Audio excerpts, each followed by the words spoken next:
This is another video that I'm making as part of the design thinking approach, which in this series I intend to bring more concrete examples of daily challenges that we encounter as engineers. Because you can go online, you can find all these very good examples and tutorials about how to perform thermal analysis and dynamic analysis using finite element tools. But I intend to share more practical use cases and examples and bind it to the design thinking approach. As one of the challenges that we encounter as engineer, and I'm sure that many of us encounter the questions by the system engineering, by project managers, by sales, asking us, here's a potential project, are we able to comply?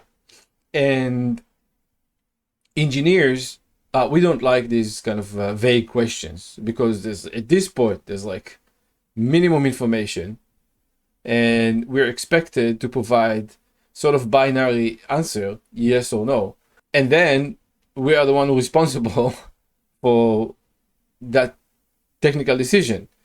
We understand the challenge here. And I thought that it will be a great opportunity to share how we as engineers, as experts, should use the design thinking approach, and also be minded that not everything is black and white. And as part of this design thinking approach, we have to think outside of the box. We have to think differently. We have to simplify a problem. We have to create boundaries of certainty that we can provide an answer by. And this will be all clear throughout this presentation.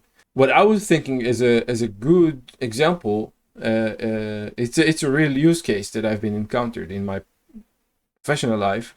So before diving in, a few keynotes that we should take with us throughout this process.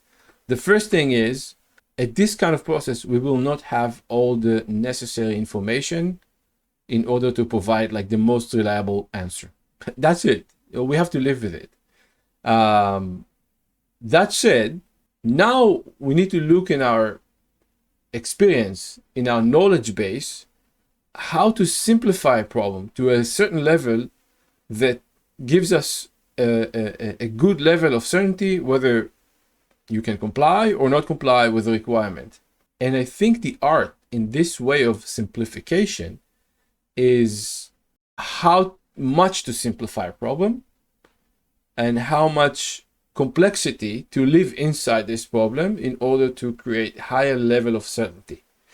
And when I say simplification and rough estimation and higher boundary and lower boundary, I mean creating those numbers that you can safely say, I am within those boundaries. And I take as an example this road that is under load of 10,000 newtons, okay? And here we can see a cross section of the area or the shape of this rod. And in gray, this is like the actual shape of this rod. And if we would have estimate or calculate what will be the stresses inside this rod, then we're going to have a challenge, because we're going to have to turn into finite elements, because as you can see here, it's like a lot of curvatures, and the area is very challenging to calculate. That said, if we simplify the problem to a shape or a cross section that we are very familiar with, which is a rectangular cross section, and we take the shape of the rectangular and we enclose it inside the shape of the rod itself, now what will happen is we're going to have a much narrow surface area to calculate the stresses. You know, it's F over surface area, like the load over surface area.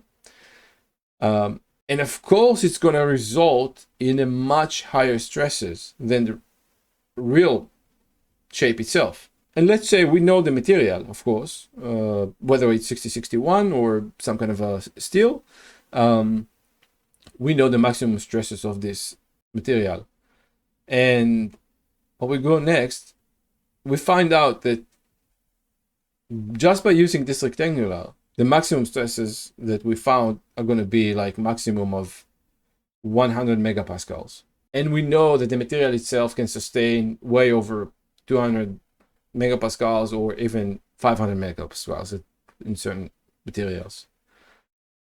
Then now we've created the boundary of our problem, because no matter what the shape of the road is, then we know that it's going to be able to sustain the loads. This is an example of how we simplify the problem, okay, in terms of creating a boundary of where our problem lay within. And with little information, we can safely say on a high certainty that we can comply with this kind of request of 10,000 newtons over this kind of cross section. So our goal is to create rough estimation with the highest level of certainty that we can provide ourselves with. Okay, so it's a trade-off.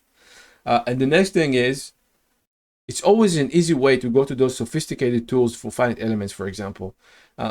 But having that skill of doing the basic calculation and analysis on a pen and paper, it gives you always the capability to do a sanity check, to criticize yourself, to criticize the problem. Otherwise, you can easily fall into the trap of garbage in, garbage out, and then you start relying on information which is technically garbage. And then this is a very, very risky situation to the company because you might provide them with an answer that is way far from reality. Having these basics is also help you simplify problem, okay, and creating those higher boundary, lower boundary of your problem, and having that level of certainty.